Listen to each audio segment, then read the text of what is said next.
Hi, I'm Patrick Williams, the president of Cowboy Rocketworks and the team lead for the Cowboy Rocketworks 2023 entry into the Argonia Cup. The challenge for this year's Argonia Cup is to design, build, and fly a two-stage rocket capable of delivering a golf ball-sized payload in excess of 9,000 feet above ground level, and returning the payload as close to the launch pad as possible. This year, Cowboy Rocketworks is attempting this challenge with a 3-inch fiberglass rocket called Rapid Scheduled Assembly, or RSA for short, and a fixed-wing unmanned aerial system called Scissortail. Throughout the video, we'll be introducing you to all the members of our Cowboy Rocketworks team who are a crucial part of helping us achieve this competition.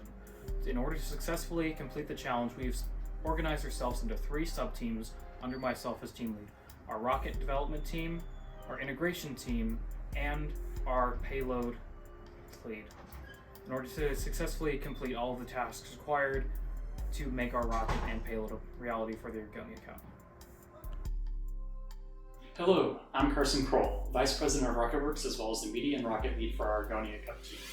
The design for RSA was built upon our 2022 submission to the Argonia Cup, with our primary design goals being to achieve high stability throughout powered flight, comfortably exceed the competition target altitude, and improve upon payload integration.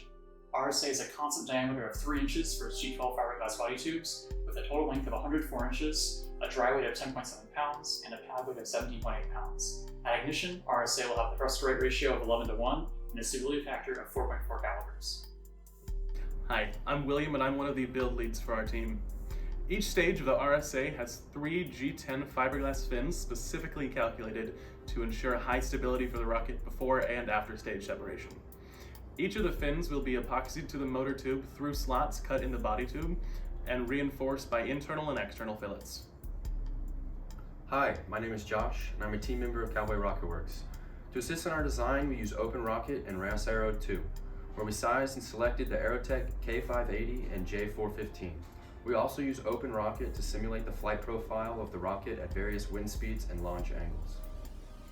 Based on our simulation, we expect a sustainer apogee between 12,000 feet and 12,600 feet AGL, an off-the-rail velocity of 80 feet per second, and a velocity at payload separation of 75 feet per second. We anticipate a max velocity between 1,145 and 1,169 feet per second, a max acceleration of 10 Gs, and a flight time of around 3 minutes for the sustainer.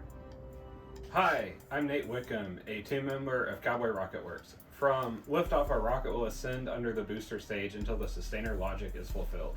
Once this is fulfilled, the sustainer will fire, separating the stages, and the booster will coast to its own apogee. Once the booster reaches apogee, it will deploy a drogue chute, with the main being deployed at 1,000 feet. The sustainer will continue to its apogee of over 12,000 feet, at which the drogue and payload will be deployed. The sustainer will fall under its drogue until 1,000 feet and the main will be deployed. While this occurs, the Scissortail will begin flying under its own power, locate the position relative to the target, and begin descending, ultimately landing at the target site. Hi, my name is Landon Votes, and I'll be giving a general overview of our onboard avionics. Both the booster and sustainer stages of the RSA are using an Altus Metrum Telemega. The Telemega has an integrated GPS, a recording telemetry link, and supports dual deploy. The Telemega is programmable and allows for motor ignition logic. This is necessary to ensure the second stage sustainer is safe to ignite. Hi, my name is Ben Klingman. I'm one of the build leads for this rocket. RSA will be using the Altus Metrum computer to control the ignition of our sustainer motor, ensuring that we fulfill the Argonia Cup requirements. The graphic to my right shows our sustainer ignition logic, which considers rocket tilt, velocity, time, and altitude. Hi, I'm Brian Watley, and I'm the recovery team lead for Cowboy Rocketworks Argonia Cup competition team. For the recovery system, we will be using black powder charges in a dual deploy configuration to separate the rocket stages and deploy our parachutes. We'll be using 2 telemegas to fire injection charges to separate the rocket at each respective apogee.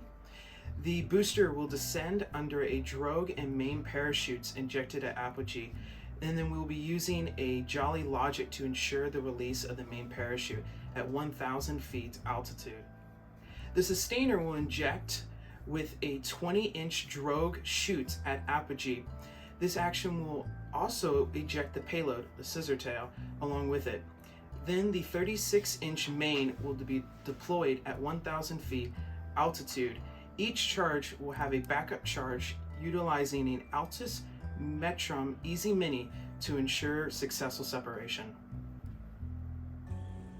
The recovery payload is based on the Sparrow autonomous vehicle designed by Andrew Walsh for his master's thesis. The current payload team will also be working with Andrew to make a new iteration of the vehicle named Scissortail. Scissortail is an autonomous fixed-wing vehicle that carries a golf ball to a specified target area. The front of the vehicle doubles as the nose cone of the rocket and will also house the golf ball.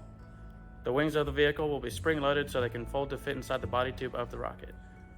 The flight controller that we're using is a Maytech H743 Wing V3 using Mission Planner as a ground station software. The location telemetry is gathered using Crossfire Nano RX Pro receiver and an RFD 900X modem. Hello, my name is Gavin Stearman and I am the integrations team lead for the Argonia Cup rocket. My job is to oversee the integration of the Scissortail payload vehicle with the RSA launch vehicle. Our payload will deploy at apogee via black powder charge, and at this point our spring-loaded wings will deploy and unpinch our pitot tube, which is pinched on the ascent to protect the bladder on it from the excessive force of the air. The motor will also turn on as it leaves the body tube to stabilize the vehicle and help guide it on its glide path toward our target. The vehicle is designed to handle a wind on the descent using the pitot tube. That way we can be as close to the target without exclusively having to rely on GPS data. As we glide toward our target on descent, before we get too close, we will then pitch up to allow us to make any last minute corrections and stuff like that before then finally doing our final landing approach toward our target. And this will allow us to not only account for wind, but also account for any other factors while also still getting as close as possible to the target. Hi, I'm Carter Swallow, the Pad Safety and Social Media Lead. Thank you to our advisors, Dr. Jamie Jacob and Andrew Walsh. We'd also like to thank OSU Zing Center for Student Leadership, our Mechanical and Aerospace Engineering Department, the Unmanned Systems Research Institute, and the Endeavor Laboratory. And of course, we thank the Cloudbusters for hosting this amazing competition. We look forward to seeing everyone at the Rocket Pasture later this month. Go Pokes!